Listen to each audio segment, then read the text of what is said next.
पाकिस्तान को जम्मू सूबे की अहमियत पता थी। राजौरी और मीरपुर का जो कत्लेआम है, इसके आप टोटल आप फिगर लेंगे, कम से कम बहुत 40,000 लोग मारे गए। लोग लड़ते रहे, मरते रहे। तो ये जुल्म हुए जिसके बारे में कोई रिकॉर्ड नहीं, कोई तो ये सारा प्लान था ब्रिटिशर्स का। नमस्कार, ग्रेटर जम्मू वर्चुअल के सैनिक स्पीक प्रोग्राम में आपका स्वागत है। अब तक हमने आपको जितने भी एपिसोड दिखाए उसमें हमने जो मोटा मोटा हमने बात समझी है कि कश्मीर सूबे के बारे में काफ़ी कुछ लिखा गया है, बताया गया है, लेकिन जम्मू सूबे के बारे में जो एक अहम जो इसका एक पॉइंट है, जम्मू कश्मीर में एक अहम रोल जम्मू सूबे का भी रहा है, जहां पे पाकिस्तान की हमेशा से नज़र रही है, उसके बारे में कुछ खास ना बताया गया है ना लिखा गया है। लेकिन ये एक ऐसी किताब है अगेंस्ट ऑल ओड्स जिसमें जम्मू सूबे के बारे में बताया गया है, जम्मू से नौशेरा जो सेक्टर है उसके बारे में बताया गया है। उस पर हम जानकारी लेंगे। हमारे साथ कर्नल अजय रैना साहब मौजूद हैं जिन्होंने ये किताब लिखी है। सर, स्वागत है आपका ग्रेटर जम्मू वर्चुअल में। सर, ये बात वाज़ेह हो चुकी है कि कश्मीर सूबे के बारे में काफ़ी लोगों ने लिखा है, वहाँ कबाली हमले हुए, लेकिन जम्मू सूबा उसके बारे में ना ज़्यादा जानकारी है, ना ज़्यादा लोगों को पता है कि इस सूबे में किस तरह की गतिविधियाँ हुई 1947 से पहले और उसके बाद, उसके बारे में हमें बताएं। जी, कश्मीर सेंट्रिसिटी एक फिनोमिना है जो एग्जिस्ट करता है, लेकिन अगर आप फैक्ट्स पे जाएंगे, जैसे मैंने आपको पहले एपिसोड में बताया था कि मैंने जो लिखा है मैंने जजमेंट के बिना लिखा है। जो हुआ कैसे हुआ, बाकी रीडर्स की मर्जी है उसको कैसे देखते हैं। जब आप पाकिस्तान की जो कबायली जिसको कहते हैं, जिसमें अबाउट सच है 80% कबायली थे, 20% उनके अपने आर्मी के ऑफिसर्स सर्विंग जैसे जवान थे और कुछ रिटायर्ड एक्स सर्विसमैन भी थे। और अगर जो पुंछ के एक्स सर्विसमैन को निकाल दो तो कबायली कोई 50% थे, बाकी बेसिकली आर्मी थी। उनको जो उन्होंने डिवाइड किया था तो टोटल उन्होंने 16 लश्कर बनाए थे जी। हर लश्कर में 1000 लोग होते थे। कश्मीर में उन्होंने 6 लश्कर भेजे। पुंछ, जिसको आप जम्मू सूबा कह रहे हैं, हम आज बात करेंगे नौशेरा के नीचे की। अदरवाइज जो जम्मू सूबा है इसके सामने 10 लश्कर आए जी। तो आप ये समझ सकते हैं कि वहाँ 6 थे, यहाँ 10 थे। इन 10 के पीछे एक इन्फेंट्री डिवीजन जो कि प्रॉपर आर्मी की फौज है वो बैठी हुई थी। और सियालकोट में जम्मू के सामने एक ब्रिगेड थी। हम लोग जम्मू के बारे में बात नहीं कर पाए या नहीं बात हुई, वो बात अलग है। पाकिस्तान को जम्मू सूबे की अहमियत पता थी, क्योंकि जो जेहलम है जिसपे बाउंड्री जम्मू कश्मीर की और पाकिस्तान की बाउंड्री है, वहाँ से रावलपिंडी सिर्फ 50 किलोमीटर दूर है। तो ये किसी भी इवन बच्चे को भी पता है, थोड़ा सा फौजी ब्रेन जिसको भी होगा, कि आने वाले समय में एक ऐसा टाइम आएगा जब अगर इंडियन आर्मी यहाँ इस लाइन पे बैठ गई, अगर JNK इंडिया में जाता है तो वो जेलों वाली बाउंड्री ही बननी थी पाकिस्तान और इंडिया के बीच में। बिल्कुल। तो वहाँ से तो बिना क्रॉस किए इंटरनेशनल बॉर्डर को आप एक अच्छी आर्टिलरी गन के साथ रावलपिंडी में जब चाहे आप बटन दबा के हमला कर सकते जी। बिल्कुल। सो आज मगर हम उसको भी छोड़ के और नीचे की तरफ आते हैं जी, और हम जम्मू और नौशेरा की बात करते हैं जी। तो देखिए, जब 1947 में ये डिसीजन लेना था कि महाराजा को पाकिस्तान के साथ जाना है कि जो इंडिया के साथ जाना है, जिसके बारे में हम बात कर चुके हैं कि वो महाराजा का स्लो डिसीजन नहीं था, ये कुछ और रीज़न थे जी। उस टाइम क्या हुआ था कि प्रेशर डालने के लिए 1 सितंबर से ही पाकिस्तान ने पूरे जम्मू रीजन में कठुआ से लेके कठुआ, सांबा, ये जो बीडीबारी का इलाका है, जम्मू टाउन है और बिम्बर तक रेड्स करनी शुरू कर दी। ठीक। आते थे रात को, कैटल, गाय, भैंस जो मिल गया वो ले गए, घर का सामान लूट गए, लेडीज को उठा लेते थे। अच्छा। हाँ जी, क्योंकि वो आर्म थे, ये यहाँ पब्लिक अनआर्म थी, और ये लूटपाट चलती रही पूरे सितंबर के महीने में। 3-4 तो बहुत बड़े बड़े इंसिडेंट हुए, सांबा में हुआ, कठुआ में हुआ, ये राय सुचैनी वगैरह, ये सारे यहाँ पे रात को मशालें जलती थी। लोग सुनाते हैं, आप पुरानी कहानी सुनेंगे तो बड़ा इंटरेस्टिंग है, किसी ने लिखा नहीं उनके बारे में। तो ये रेड स्टार्ट होगी। हम इन रेड्स को अटैक नहीं मानते। जो पहला अटैक इंडिया में हुआ, जब उस टाइम जो JNK स्टेट थी पाकिस्तान का, वो हुआ 8 और 9 तारीख को अवनपट्टन में। अब अवनपट्टन जो है पुंछ से साउथ में है। अच्छा। उस टाइम ये JNK की जो आर्मी की ब्रिगेड थी, मीरपुर ब्रिगेड, उसके अंडर था। तो टेक्निकली जो मीरपुर, ये नौशेरा सेक्टर एक ही है, तो हम ये कह सकते हैं कि पुंछ रीजन में, लेकिन मीरपुर सेक्टर में। ठीक। 8 और 9 अक्टूबर को पहली बार अटैक हुआ। वो लोग आए, वहाँ एक गुरखा की प्लाटून थी, उस प्लाटून को उन्होंने कैप्चर किया, बंदी बना लिया, कुछ निकल गए। उसके बाद वो अगले दिन सेंसा करके गांव में वहाँ पे आए, वहाँ उन्होंने पाकिस्तान का झंडा चढ़ाया। जब वो रेड मारने आते थे तो आके चले जाते थे, रात को आते थे, सुबह चले जाते थे। इस बार वो आए और उस टाइम एक मुस्लिम सीईओ थे स्टेट फोर्सेस के, उन्होंने जाके उनसे लड़ाई की, उनको सेंसा से भगाया। ठीक। लेकिन थोड़ी देर बाद रियलाइज़ कर दिया कि जो मैं 100 आदमी लेके आया हूँ और वो दुश्मन जो हज़ारों में आ चुका है। तो वहाँ पे एक स्टेलमेट सा हो गया। जब लगने लगा कि यहाँ सेंसा में नहीं रह पाएंगे, तो उसके पीछे एक फोर्ट था, थ्रोची फोर्ट। अच्छा। आज भी है। थ्रोची फोर्ट में पूरी जो जे.एंड.के फोर्स स्टेट फोर्सेस थी वो थ्रोची फोर्ट में चली गई। ठीक। उन्होंने आके थ्रोची फोर्ट घेर लिया, बिकॉज उनके पास मैन पावर की तो कमी नहीं थी। और ये पहला इंस्टांस था जब वो आके वापस नहीं जा रहे थे, आते ही जा रहे थे। हाँ। तो इन्वेजन हुआ 8 और 9 को। थ्रोची फोर्ट को जब इन्होंने कैप्चर अपने घेर लिया, तो जे.एंड.के फोर्सेज ने उस फोर्ट से निकलना ठीक समझा, क्योंकि उन्हें मार जाना था। लेकिन जो ब्रिगेड कमांडर थे मीरपुर में, जो मैंने कहा ब्रिगेड थी, जो रिस्पॉन्सिबल थी ये पूरे बिम्बर से लेके जी उसके इलाके के लिए अवन पट्टन तक, हाँ, रजौरी, नौशहरा, जमगढ़ सब था। उन्होंने हुक्म दिया कि नहीं, आप इसको फोर्ट को नहीं छोड़ सकते, वापस फोर्ट में जाओ। तो फिर वापस फोर्ट में गए। जाने के लिए उनको मारना पड़ा, जो जिन्होंने घेरा हुआ था कबायलियों को, उनको सबको भगा के फोर्ट फिर कैप्चर किया। अब बदकिस्मती ये हुई कि उसके जो सीईओ साहब थे वो बीमार हो गए, और दुश्मन ने तो आना बंद नहीं किया, धीरे धीरे दुश्मन चारों तरफ फैलना शुरू हो गया। तो मीरपुर ब्रिगेड के एक ब्रिगेड मेजर थे, मेजर नसरुल्ला। अब ब्रिगेड मेजर बहुत इंपॉर्टेंट अपॉइंटमेंट होती है, बिल्कुल, आज भी होती है, तब भी थी। उनको कमांडर साहब ने कहा कि आप एक टुकड़ी लीजिए और जाके थ्रोची फोर्ट में जो लोग हमारे फंस गए हैं, जब दोबारा गए ना उनको फिर घेर लिया था, उनको आप वहाँ से रेस्क्यू कीजिए। जब ये फौज जाती है, आधे रास्ते में नसरुल्ला साहब डिसाइड करते हैं कि अब मैंने पाकिस्तान के साथ जाना है। अच्छा। तो उस फौज में ज़्यादातर मुस्लिम थे स्टेट फोर्सेस के, और कुछ हिंदू और सिख और गुरखा थे। उन्होंने रात को सोते सोते अपने सबको मार दिया। अच्छा। उसके बाद थ्रोची फोर्ट पहुंचे। अब वो ज़माना नहीं था जबकि मोबाइल फ़ोन थे या सोशल मीडिया था।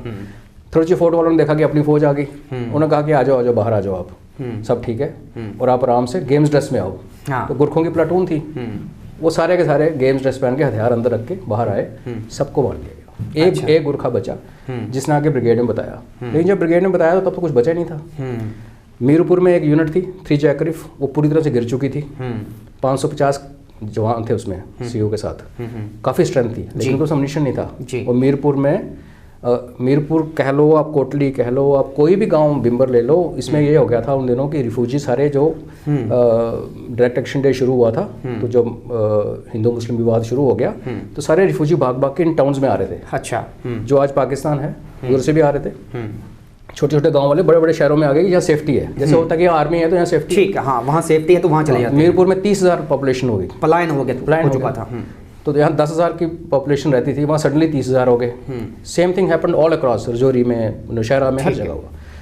तो जब ये सब हुआ तो जब उनको घेर लिया गया तो इधर जो ये बात मैं कह रहा हूँ अक्टूबर 22-23 की, 8-9 को अटैक हुआ। थ्रोची फोर्ट पे जो कत्लेआम हुआ वो 18-19 को हुआ। 21 तारीख तक पूरे मुस्लिम जो सोल्जर्स थे जे.एंड.के फोर्सेज के, वो सारे क्रॉस ओवर कर चुके थे, वो पाकिस्तान के गाइड बन के। आपका घर के भेदी, हम तो बिल्कुल एक वो लंका वाले कहते हैं ना, तो यहाँ सारे भेदी बन गए। उस टाइम जो फोकस था इंडियन गवर्नमेंट का वो था कश्मीर को बचाने के लिए, क्योंकि 22 तारीख को कश्मीर में अटैक हो गया। नवंबर 13 तक किसी ने इस एरिया की सुध नहीं ली। अच्छा। ट्रुप्स थे नहीं, आने जाने का रास्ता था नहीं, माधोपुर पे ब्रिज नहीं था, एक किश्ती थी जिससे लोग क्रॉस करते थे। पंजाब के साथ कोई लिंक नहीं था जे.एंड.के का। तो अब उनको फौज को बिल्डअप करना, बाई एयर तो गए वो कश्मीर में, यहाँ जो पीछे लॉजिस्टिक है, म्यूनिशन है, इतना कैपेसिटी नहीं थी, पुराने जहाज थे, बिल्कुल, तो बड़ा मुश्किल का काम पड़ा। तो पूरा फोकस कश्मीर पे रहा। 13 नवंबर तक वर्चुअली जम्मू से आगे कोई इंडियन आर्मी नहीं गई। यहाँ एक बटालियन थी 1 पटियाला, वो लोकल ड्यूटी करती रही। ठीक। रेड वगैरह तो बंद हो गई इस तरफ, लेकिन उस तरफ क्या शुरू हो गया, 2 दिन के बाद बिम्बर जो था, बिम्बर के में सिर्फ कोई 30 हॉर्स कैवलरी के जवान थे, तो और 3,000 के आसपास शरणार्थी और लोकल थे, छोटा सा फोर्ट था उधर। तो उन्होंने बिम्बर में आके अटैक कर दिया और बिम्बर में पाकिस्तान ने टैंक लाए। अच्छा। जो कि पाकिस्तान डिनाई करता रहा, लेकिन मेरी बुक में उसका फोटोग्राफ है, उनकी पेंटिंग है, उनके म्यूजियम का। अच्छा। इसमें उन्होंने दिखाया है। तो पाकिस्तान ने पूरी दुनिया को बोला कि हमने हमारा इन्वॉल्वमेंट नहीं, आर्मी इन्वॉल्व नहीं है, लेकिन बिम्बर में पहली बार टैंक लाए गए 25 को। अच्छा। अक्टूबर को। फिर उन्होंने आगे रजौरी को कत्लेआम शुरू हुआ, रजौरी का 10 से लेके 11, 12, 13, वही नसरुल्ला साहब जो थे मेजर साहब, वही सबको लेके रजौरी आया। अच्छा। वहाँ मुस्लिम मेजॉरिटी में थे, लेकिन मुस्लिम हिंदुओं की बनती बड़ी थी। उन्होंने बड़ी कोशिश की बचाने की। 1 करोड़ रुपये ऑफर किया एक हिंदू सेठ ने कि आप पैसे ले लो, हिंदू को जाने दो। वो नहीं माने, बोले पैसे दो, आप कहाँ जा जाओगे, पैसे लेने ही हैं। तो वहाँ उन्होंने 3 दिन में, कोई कहता है 17,000, कोई कहता है 30,000, कोई 10,000 से ऊपर लोगों को खड़े करके गले काटे। लेडीज़ को उठा के ले गए जी। और फिर 25 नवंबर को मीरपुर में आर्मी का जब ऑपरेशन ख़त्म हो गया तो आर्मी को वहाँ से निकलना पड़ा। अब उसके 2 स्टोरीज हैं। मीरपुर के लोगों के दिल में बहुत रंजिश है। वो कहते हैं कि हमें आर्मी ने डिच मारा। JNK की आर्मी जो थी, आर्मी के पास लड़ने का ऑपरेशन, आर्मी तब तक है ना जब तक आप बस हथियार लड़ सकते हो। और वहाँ भी वो टैंक लेके आया था, बिम्बर वाली ही सेम यूनिट टैंक लेके आई थी मीरपुर में। तो मैसेज दिया गया चलो चलो चलो निकलो। अब 30,000 लोग हैं, उसमें 3,000 के ऐसे थे जो चल ही नहीं सकते थे। अच्छा। बुजुर्ग थे, बीमार थे। तो उन्होंने तो उधर सुसाइड ही कर लिया ज़्यादातर। लेडीज़ ने जहर खाया जितना खा सकी। आधे टाउन में तो मैसेज नहीं पहुंच सका कि आर्मी निकल रही है, आप भी आओ। तो वो बेचारे सारे वहीं फंस गए। और ये आर्मी 500 जवान, अम्यूनिशन है नहीं, और 15,000 रिफ्यूजी लेके वहाँ से चले। 2 दिन के बाद वो जंगल पहुंचे। लेकिन जो बाकी बच गए उधर, जो निकल नहीं पाए, उनमें लेडीज़ और बच्चों को उठा के सबको इकट्ठा करके वो ले गए अली बेग गुरुद्वारे में। अली बेग गुरुद्वारे का जो उसको गुरुद्वारा तो धार्मिक जगह है, उसका तो बना दिया कंसंट्रेशन कैंप। अच्छा। रास्ते में उनको जिनका मन करता था जिस भी मेल को बोला गोली मार दो, ऐसे ही शर्त लगा के निशाना लगाना, मारते गए। तो 12-13 हज़ार बच्चे और लेडीज़ वहाँ पहुँची। लेडीज़ को पेशावर में बेचा गया बाद में। और वही इब्राहिम खान जिसने आज़ाद कश्मीर गवर्नमेंट बनाई थी, जब वो उस गुरुद्वारे में आया तो कहते हैं ना, एक आप जितने भी अच्छे बुरे हो झटका लगता है, उसको झटका लग गया था। बिल्कुल। तो उसके बाद फिर रेड क्रॉस को लाया गया। और जो बेचारे बचे हुए थे कुछ लोग, वो सर्वाइव, आज भी जिंदा हैं, मीरपुर के बुजुर्ग जी। तो ये सब कुछ होता रहा। इंडियन आर्मी वहाँ नहीं थी। समझ लीजिए आप 13 नवंबर को उरी कैप्चर किया इंडियन आर्मी ने, उरी से भगा दिया उनको। उसके बाद फिर अटेंशन JNK में, जम्मू की तरफ आई। तो सितंबर, अक्टूबर और नवंबर का आधा 2.5 महीने स्टेट फोर्सेस लड़ती रही, लोग लड़ते रहे, मरते रहे। तो ये जुल्म हुए जिसके बारे में कोई रिकॉर्ड नहीं, कोई किसी ने किताब नहीं। सर, जो आपने बातें बताई काफ़ी रोंगटे खड़े कर देती हैं ये बातें, लेकिन इसके साथ साथ सर कुछ ऐसे इवेंट्स भी हुए जो खासकर मीरपुर कोटली में हुए, वहाँ मैस्कर्स बहुत ज़्यादा हुए। उन मैस्कर्स के बारे में बताएं हमें। जैसे मैंने आपको बताया, मीरपुर एक बहुत ज़्यादा प्रॉस्परस टाउन था, काफ़ी अमीर लोग थे। कहानियाँ सुनाई गई थी कबायलीज़ को कि वहाँ घरों में लोगों ने इतना सोना और जेवरात हैं कि फर्शों में दबा रखे हैं। बिल्कुल।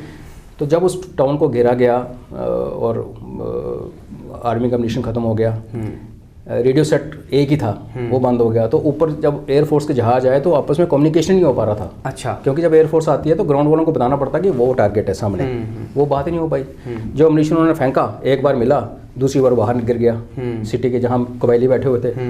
हथियार सेम थे, उनके काम आ गया उल्टा वो अम्यूनिशन। तो वहाँ जो हुई रजौरी और मीरपुर का जो कत्लेआम है, इसके आप टोटल फिगर लेंगे, कम से कम बहुत 40,000 लोग अच्छा मारे गए इन 2 टाउन्स में, जिसका कहीं जिक्र नहीं है। ये बहुत बड़ी बात है कि 40,000 लोगों का कत्लेआम हो जाता है और उसका जिक्र भी किसी किताब में नहीं है। तो क्या आपकी इस किताब में सब जिक्र आपने किया है और ये बातें शामिल लाई हैं? और क्या ऐसी बातें हैं कर्नल साहब जो लोगों को जाननी चाहिए, जो लोगों के पास जानकारी नहीं है अब तक? देखिए, एक तो हमें अपनी हिस्ट्री पढ़नी चाहिए। मैं ये किताबें लिख पाया हूँ क्योंकि कुछ बुज़ुर्ग अभी भी हैं कम्युनिटी में, मैं इन कहानियों को सुन के बड़ा हुआ हूँ। तो ये चीज़ें हम जैसे लोग लिख भी रहे हैं, पहले नहीं लिखी गई, तो अब नई जनरेशन को पढ़ना चाहिए, पता चले क्या हुआ। ये नहीं कि आपने अभी हिंदू मुस्लिम से लड़ाई करनी है, नो जी। ये एक सबक है हम सबके लिए, जहाँ पे हिंदुओं मुसलमानों को इन लड़ाइयों में झगड़ों में कुछ नहीं रखा जी। आपके पास एक मेजॉरिटी एक माइनॉरिटी है, आज आप एक दूसरे को मार लेते हो, लेकिन एंड ऑफ डे क्या है? कुछ नहीं, सबका नुकसान है जी। बिल्कुल, जंग से किसी का फायदा नहीं होता, नुकसान होता है, नर्क बन जाती है। तो ये नर्क बना रहा।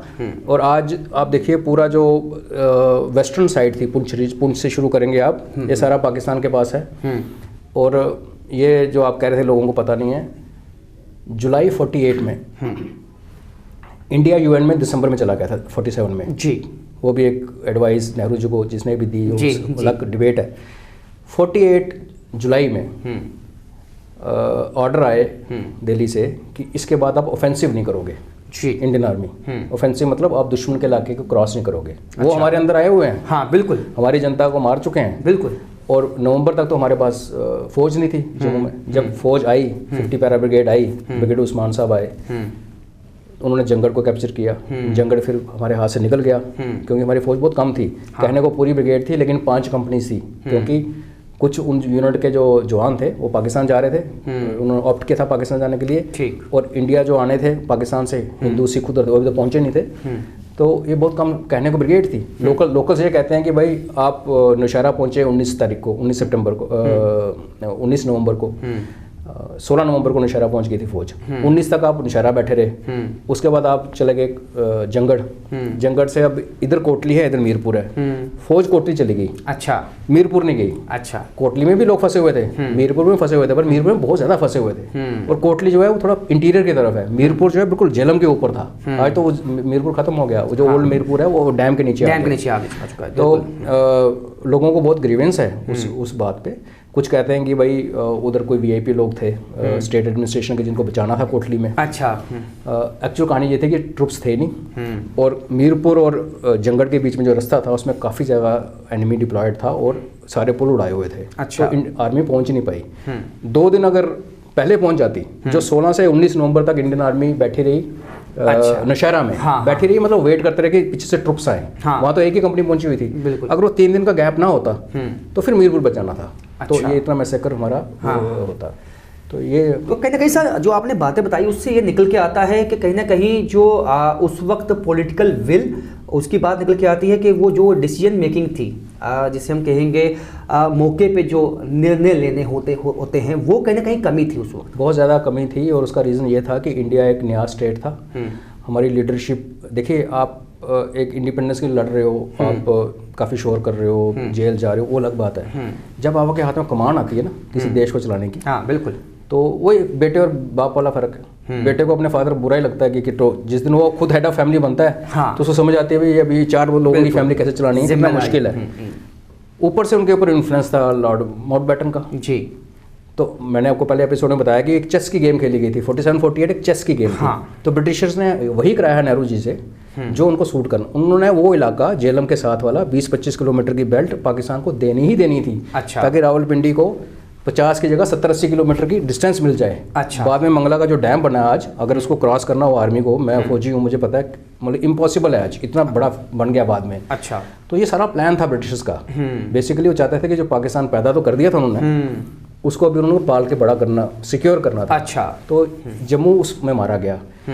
इंडियन आर्मी के पास रिसोर्सेज कम थे, ऊपर से जैसे आपने कहा कि पॉलिटिकल डिसीजन ऐसे दिलाए गए, मैनिपुलेट कराए गए कि जो हम कर सकते थे।